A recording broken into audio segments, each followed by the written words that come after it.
G'day guys, just wanted to touch base with everyone and firstly say thank you to everyone for your words of support from the videos yesterday. And we got a lot of comments and a lot of people just giving us encouragement and sharing their own experiences with similar situations, and just wanted to say thank you. Your support means a lot. I also wanted to touch on a couple of the comments and basically explain a little bit more about how we're feeling yesterday. And obviously we're a little bit down and we're quite concerned, but I just want to clear up exactly why that was. And the main reason why I was a little bit disheartened about the whole thing is because it made me realise Shadow's history. It made me realise that, someone had trained this behaviour into her, and there's a good chance that it was even bred into her as well. So it could have even been a long chain of this style of training and breeding, which is pretty upsetting to think about. And that was the main reason why we were upset, because she's such a sweet dog. She's really affectionate and happy, and you can tell that behavior is not a normal aggressive behavior where she normal dog who I'm kind of skipping over points here. Some of the other comments as well were around coming up with reasons why they think she was behaving that way, being defensive or guarding or, protecting her puppies and all that. It's nothing to do with that. That kind of aggression is very different. It comes out with a few more behaviours with it. The behaviour that we saw yesterday is clearly a trained behaviour, a learnt behaviour. She's not telegraphing any of the aggression. She's just going straight to full-blown violence. That is not a behaviour where she's guarding or being possessive or protection of the puppies. Those kind of behaviours, we see it all the time as trainers, and the dogs usually project and telegraph, hey, don't come near me, I don't want you over here, or that's my ball, or they vocalise, they let off communication, they try to communicate to the other dog, this is mine, or whatever. She's not doing any of that. She's just silent, she's wagging her tail, she's sniffing around, and instantly goes for not just a nip, but quite a few follow-on bites, and because she's got the muzzle on, she keeps trying to go for bites around the neck. But if she didn't have the muzzle on, she'd grab a hold, and you can see she wants to do damage. So that's why I was a bit disheartened, because it's very clear where that kind of behaviours come from. Whether it be from an amateur backyard trainer or a professional background of, the sad part of the society that is, the dogfighting world. So I just wanted to be clear that that's why we were a bit disheartened, because you don't see it that much, but every now and again it rears its head, and Shadow's a clear byproduct of that. So the other thing is,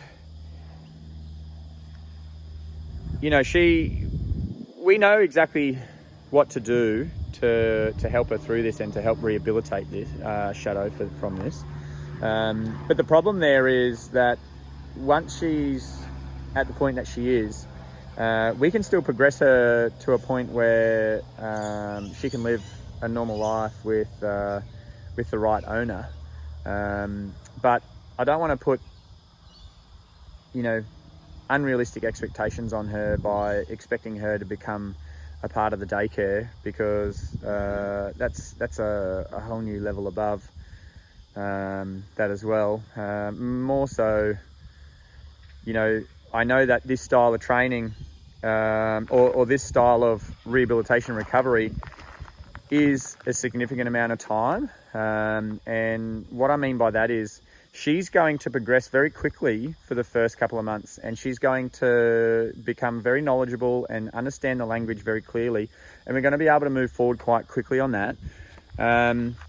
Where the time comes into it is, and when I say time, I'm talking, a couple of years of follow-on training where she might be perfect for 3 months and then she'll have an incident in public somewhere, and then so it's all about making sure that this owner is fully aware, carries on the training, is really dedicated, because I know that she will show signs of, this is all in the past, and then out of nowhere she'll have a relapse, and I'm just hoping that when she does, it's controlled. She's on lead, she's not off lead, it's a controlled environment. The owner picks up the signs before anything drastic happens. It's a long period of rehabilitation, even after there's lots and lots of positive milestones that she's going to get to, because you can get lulled into the false sense of security that, no, she's great now, she doesn't do it, or she hasn't done it in months. With training like this, as in where she's come from, with training like what she's experienced, it is something that you always have to have in the back of your head, that she's had that history, she's had that past, so you can never truly let your guard down with it. So just clearing that up, Sam and I are very confident in the training that we do and the rehabilitation that we do here. We know exactly what she requires. So it's not a case of, unsure. It's just more so a case of, it's very sad what she's gone through. We are going to have to be, and we'll communicate and liaise with Dee around being quite picky and pedantic and thorough, and making sure that all applications that come through for her get scrutinised, and we may even have to do some follow-on training with, depending on where she is, if they can come here, but we need to make sure that they're following on with the training. We need to make sure that they're the right owners. We need to just make sure that every step of the way is the correct step. Because at the end of the day, if it's something drastic happens, where she does cause injury to another dog for whatever reason, there's not going to be a second chance for her. If she does something in public with complaints to council will just remove her and put her to sleep. And this is what we were talking about the other day around, it happens far too often. There are far too many cases of dogs being surrendered or strays being picked up and no one taking them and them being put to sleep. I was shocked to hear that the time frame of council pounds for a dog that is not microchipped is 7 days to be collected before it's put to sleep. 7 days. That could just be someone going on holiday and not realising their dog got out, and they come back from holiday and it's gone. It's not a very long time at all. For microchip dogs, it's 14 days. So it's pretty sobering to hear those numbers, but again, it's just one of those things that is a reality. And that's part of the reason why it was all going through my head yesterday when I was watching this behaviour in her, just thinking that, she's got a long road to recovery, and it's not just a case of we need to socialise her. It's a much stronger ingrained behaviour that has been trained, and that needs a bit of a different approach. We know exactly what the approach is, but yeah, it's different to what we first thought. So I did some training with her this morning, got up nice and early. I didn't do the excavation work this morning, mainly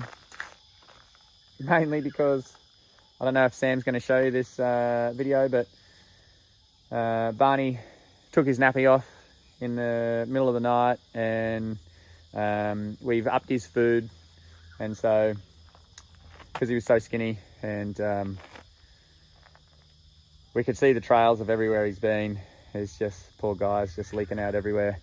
So I spent the morning cleaning that up, and then as soon as I finished, I came up here, did some training with Shadow at about 6 o'clock this morning, and it was quite positive. She's very intelligent, she's eager to please, you know, she wants to do the right thing, she's very attentive, so it will make for quick progress early on to get the basics down and to understand the language.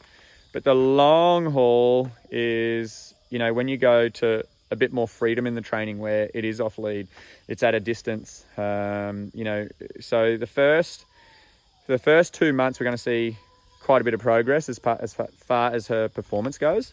But as far as the rehabilitation goes, it's a longer one. It's a much longer one. You know, it needs to be dealt with quite seriously and can't be taken lightly. So all in all, quite positive. Today we're going to get those puppies onto some food. We're going to hope anyway. We've got some kibble that we're wetting down, and then we'll blend up and turn it into a bit of a mush, and hopefully the puppies start taking some food. As soon as we can get these puppies fully onto some food, we'll remove the puppies. They'll come into the back of the house where the German Shepherd puppies were, and we'll start taking over from there. We don't want Shadow influencing the behaviour of those puppies at all. And then it means we can start to redecorate Shadow's room. It's pretty bare at the moment. There's nothing in there because it is just being treated as a whelping pen for the puppy's sake. But now that we remove the puppies, it means Shadow gets to have a few comforts. We'll put the chairs back in there. We'll put the beds back in there. Make it back like a human room again. But we are waiting for those pups to take solids. Hopefully we'll find out today at lunchtime if they take them, and if they do, great, but it's likely they're just going to play around with it, maybe take a few bites, you know, and then we have to wean off, so it might take a couple of days to get them fully supported nutritionally on solid food. But again, I just want to say, guys, thank you very much for your support, your words of support, your comments. We've had private emails for everyone just saying, you know, they love what we're doing, keep going, you know, don't listen to all the you know, comments out there in the trolling world and the internet and everything, which is fantastic. There wasn't too many on yesterday's video, but we really appreciate your words of support, reaching out to us, and you know, your words of encouragement. It means a lot. We read it all, and so thank you, big thank you to you guys. Righto, well, we'll take this. This is Shadow's real first day of training. Like I said before, I got up earlier, did some training with her. It was quite good. I think she's you know, quite an intelligent dog. She is going to do quite well. And then once we get her to a very high standard in performance and responsiveness, we'll be able to work a lot better, a lot more, you know, we'll be able to expect a lot more positive outcomes as far as the socialization interactions go. But like I said, a positive social interaction is something that ends better than when it started. Yesterday's ended worse than it started because she started to turn the blinkers on, not respond anymore. It was too intense for her. You know, so that's what we're trying to work towards, is in those moments she's still responding to me, but we've got to build up those distractions. We've got to build up her level of training to ignore that level of distraction, which does take a bit of time. But we know how to get her there, and we know not to put her into any situation that she's not ready for. And yeah, it'll be a positive road for her, I think. So, righto guys, hope that cleared up a few things. Thanks for your support again, and we'll touch base soon.